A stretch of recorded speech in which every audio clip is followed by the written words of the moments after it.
Lección número 9. Jesús, el sacrificio perfecto. Recuerden que estamos en las notas y comentarios de la hermana Elena G. de Guay que hace a favor de la lección de escuela sabática. Esto significa que estamos profundizando sobre lo que estudiamos en nuestro folleto de escuela sabática. Es muy importante que podamos entender, comprender y escuchar estas notas y comentarios porque vamos a llegar a nuestra escuela sabática a poder aportar y con mucho más conocimiento para enseñar a otros.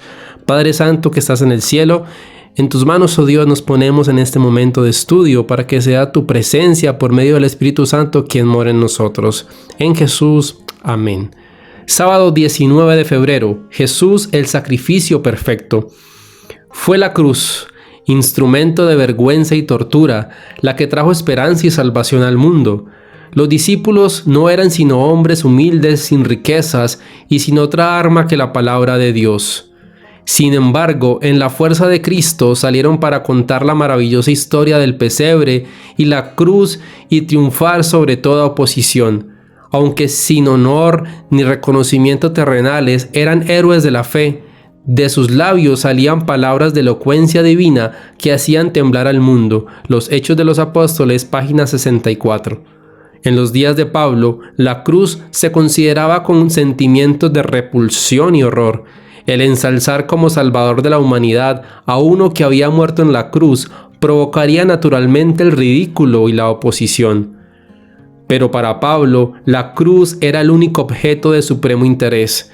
Desde que fuera contenido en su carrera de persecución contra los seguidores de la crucifixión nazareno, no había cesado de gloriarse en la cruz. En aquel entonces se le había dado una revelación del infinito amor de Dios, según se revelaba en la muerte de Jesucristo, y se había producido en su vida una maravillosa transformación que había puesto todos sus planes y propósitos en armonía con el cielo.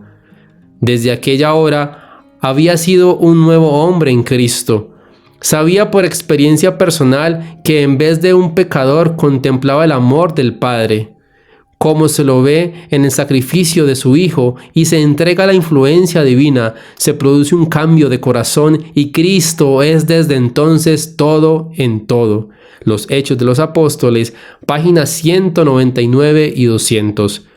La cruz del Calvario nos trae con poder, nos atrae con poder, ofreciéndonos una razón por la cual deberíamos amar a nuestro Salvador y hacerlo el primero y el último, el mejor en todo. Deberíamos ocupar el lugar que nos corresponde como penitentes humildes al pie de la cruz. Allí, al contemplar la agonía de nuestro Salvador, al Hijo de Dios que muere, al injusto por los injustos, podemos aprender lecciones de mansedumbre y humildad. Contemplemos a aquel a cuya sola palabra acudirían legiones de ángeles en su ayuda, transformado en un objeto de diversión y burla, de odio e injurias. Él mismo se entregó como un sacrificio por el pecado. Al ser vilipendiado, no amenaza cuando se le acusa falsamente, no abre su boca. En la cruz ora por sus asesinos y al morir paga un precio infinito por cada uno de ellos. Soporta sin murmurar el castigo por los pecados del hombre, y esa víctima que no se queja es el Hijo de Dios. Su trono existe desde la eternidad y su reino no tendrá fin. Qué maravillosa palabra. Exaltada Jesús, página 227. Domingo 20 de febrero. ¿Por qué se necesitan sacrificios? El pacto de la gracia se estableció primeramente con el hombre en el Edén, cuando después de la caída se dio la promesa divina de que la simiente de la mujer heriría a la serpiente en la cabeza. Este pacto puso al alcance de todos los hombres el perdón y la ayuda de la gracia de Dios para obedecer en lo futuro mediante la fe en Cristo. También les prometía la vida eterna si eran fieles a la ley de Dios. Así recibieron los patriarcas la esperanza de la salvación. Este mismo pacto le fue renovado a Abraham en la promesa: en tu simiente serán benditas todas las gentes de la tierra. Génesis 22, 18. Esta promesa dirigía los pensamientos hacia Cristo. Así la entendió Abraham. Véase Gálatas 3, 8 al 16. y confió en Cristo para obtener el perdón de sus pecados. Fue esta fe la que se le contó como justicia. El pacto con Abraham también mantuvo la autoridad de la ley de Dios. Aunque este pacto fue hecho con Adán y más tarde se le renovó a Abraham, no pudo ratificarse sino hasta la muerte de Cristo. Existió en virtud de la promesa de Dios desde que se indicó por primera vez la posibilidad de redención. Fue aceptado por fe. No obstante, cuando Cristo lo ratificó, fue llamado el pacto nuevo. La ley de Dios fue la base de este pacto, que era sencillamente un arreglo para restituir al hombre a la armonía con la voluntad divina, colocándolo en situación de poder obedecer la ley de Dios. Historia de los Patriarcas y Profetas, página 386 y 387. Cristo es nuestro mediador y sumo sacerdote en presencia del Padre. Se reveló a Juan como el Cordero inmolado, como si hubiera estado en el mismo acto de derramar su sangre en favor del pecador. Cuando el oyente se le presenta la ley de Dios, mostrándole la profundidad de sus pecados, debe señalársele el Cordero de Dios que quita el pecado del mundo. Debe enseñársele el arrepentimiento para con el Padre y la fe para con nuestro Señor Jesucristo. Así estará la labor del representante de Jesús en armonía con la obra que nuestro Salvador realiza en el santuario celestial. Testimonios para la Iglesia, tomo 4, página 388 y 389. Caín se presentó a Dios con murmuración e incredulidad en el corazón, tocante al sacrificio prometido y a la necesidad de las ofrendas expiatorias. Su ofrenda no expresó arrepentimiento del pecado. Creía, como muchos creen ahora, que seguir exactamente el plan indicado por Dios y confiar enteramente en el sacrificio del Salvador prometido para obtener salvación sería una muestra de debilidad. Prefirió depender de sí mismo, se presentó confiando en sus propios méritos. No traería el cordero para mezclar su sangre con su ofrenda, sino que presentaría sus frutos, el producto de su trabajo. Presentó su ofrenda como un favor que hacía a Dios para conseguir la aprobación divina. Caín obedeció al construir el altar, obedeció al traer una ofrenda, pero rindió una ofrenda y una obediencia solo parcial. Omitió lo esencial, el reconocimiento de que necesitaba un Salvador. Historia de los Patriarcas y Profetas, página 59. Lunes 21 de febrero.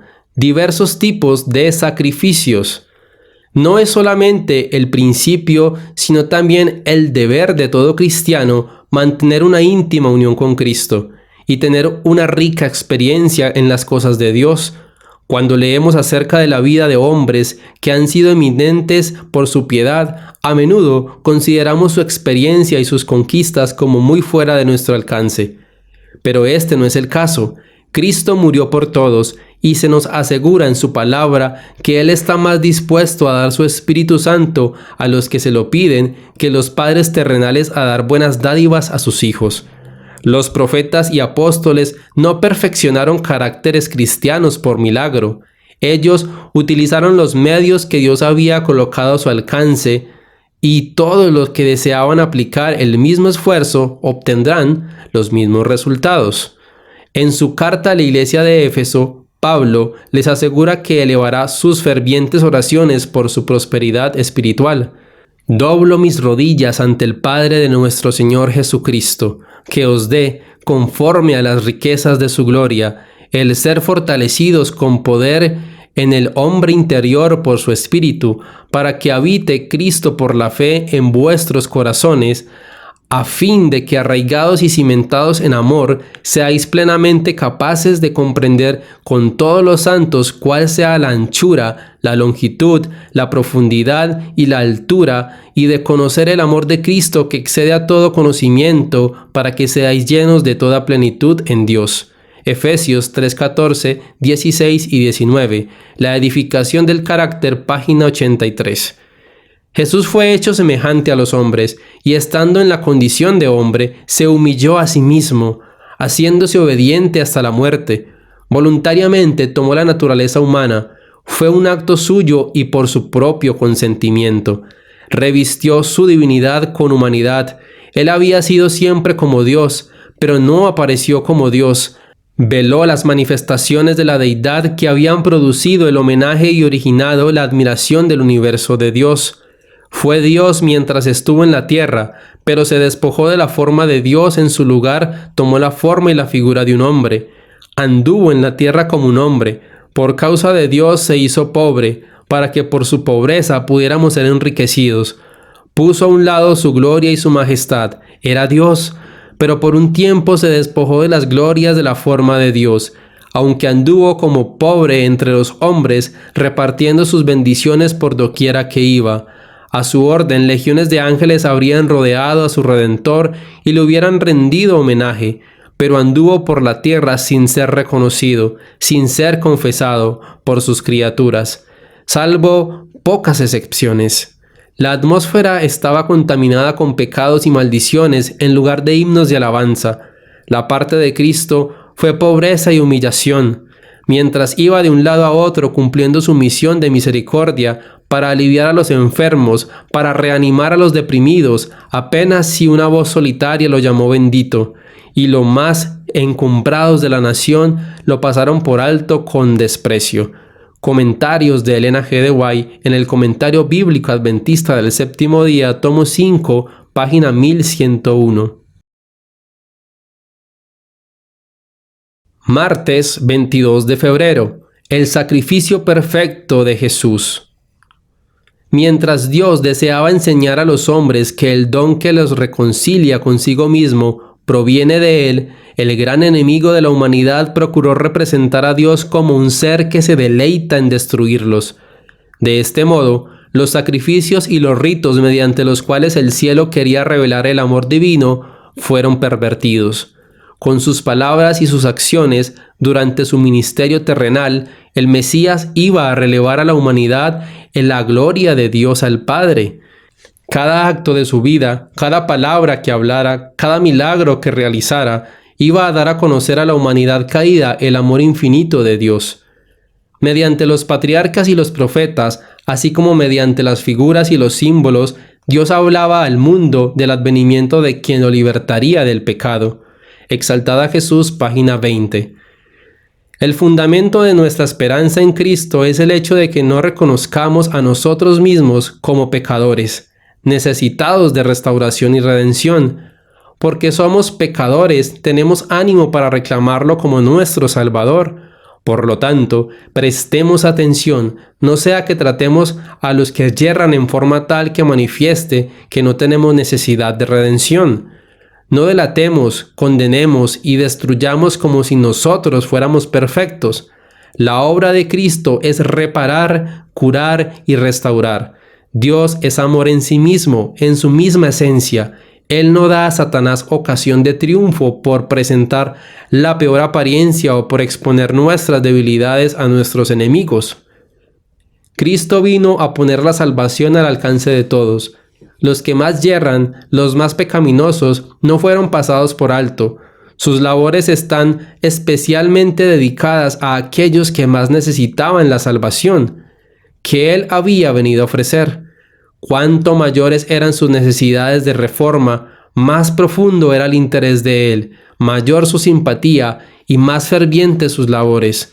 Su gran corazón lleno de amor se conmovió hasta sus profundidades en favor de aquellos cuya condición era más desesperada, de aquellos que más necesitaban su gracia transformadora.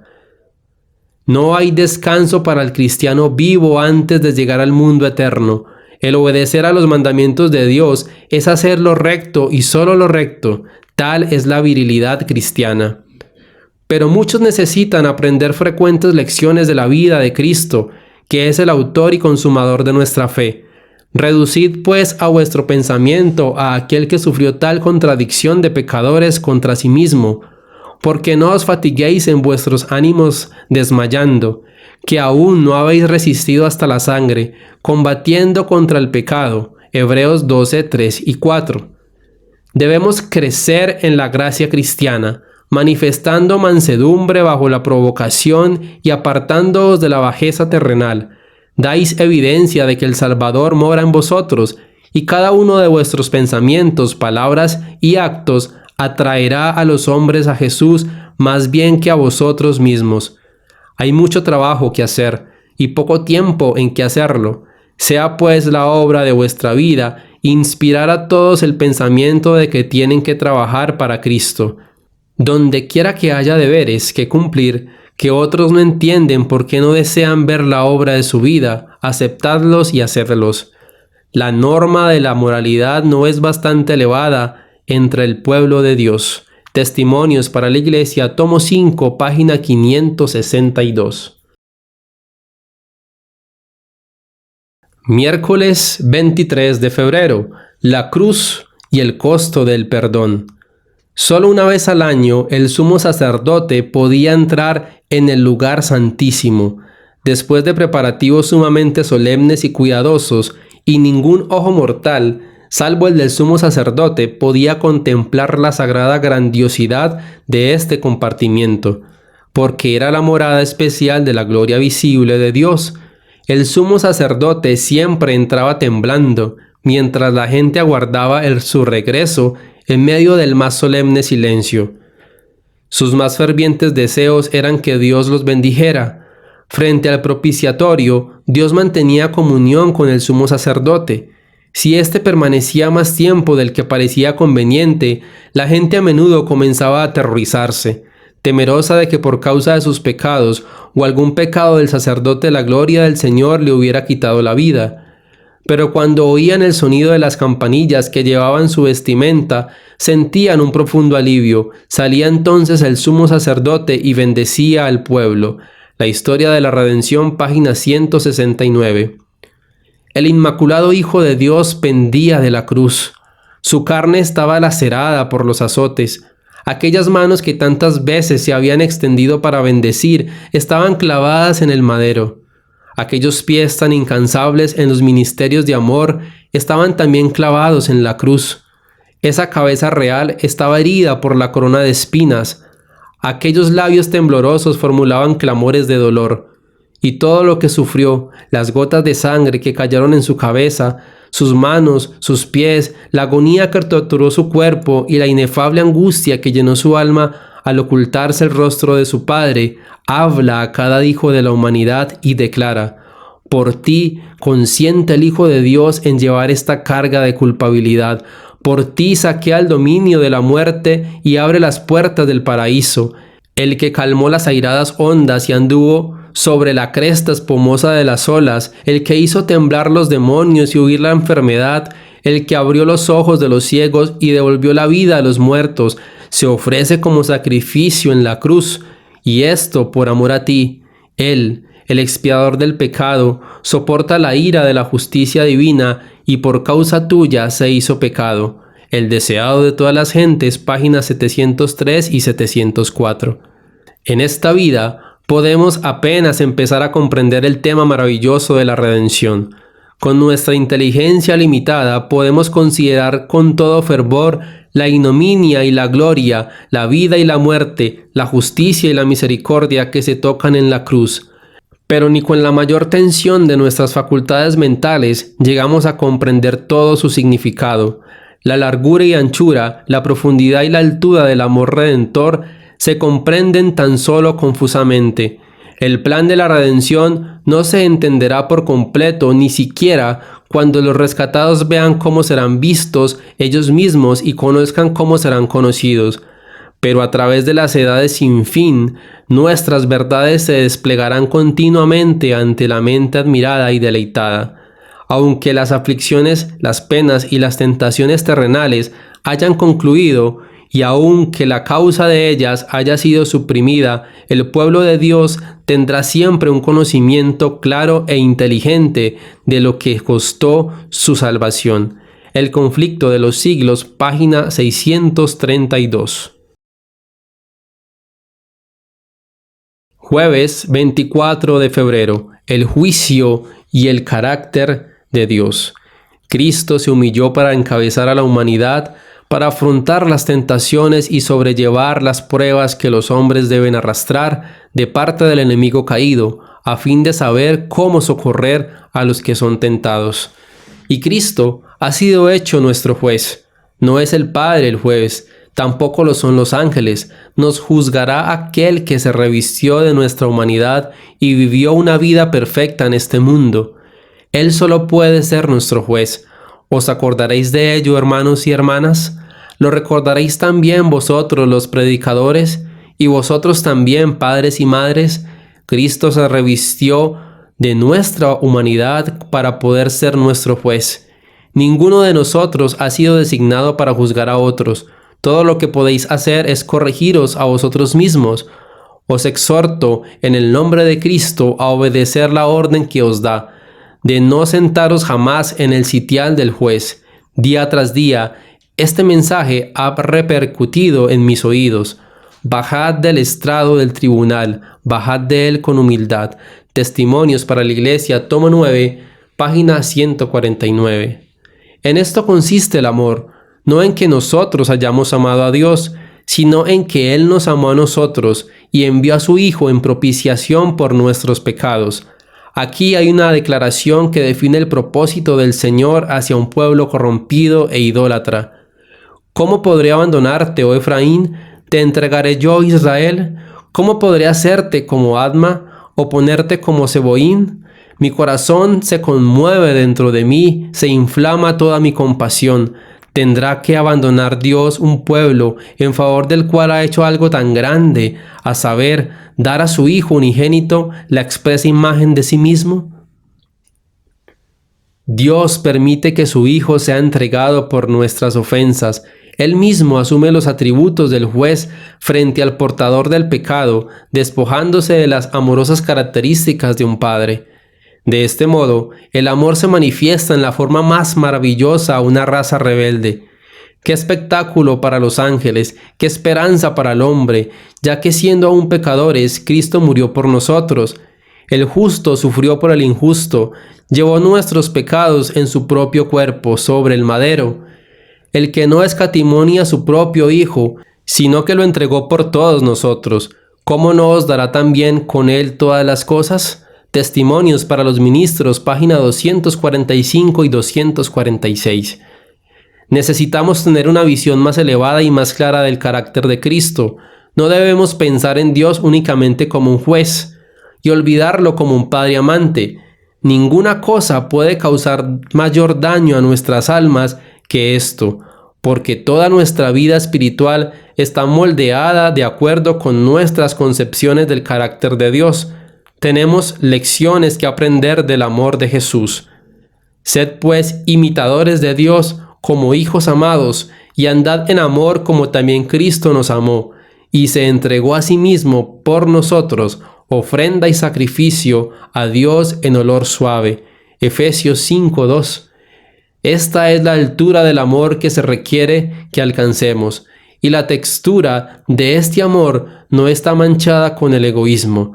Nuestra elevada vocación, página 178. Mi querido hermano, mi querida hermana, gracias por quedarte hasta el final, gracias por escuchar y ver el video de las notas y comentarios. Es de gran bendición para nosotros poder aprender cada día más de Jesús. Que el Señor te bendiga y te prospere durante esta semana y en el estudio de la palabra del Señor. Recuerda compartir, darle like, comentarnos, darnos tus opiniones. Estaremos atentos a todo lo que ustedes nos puedan decir. Dios les guarde, Dios les bendiga.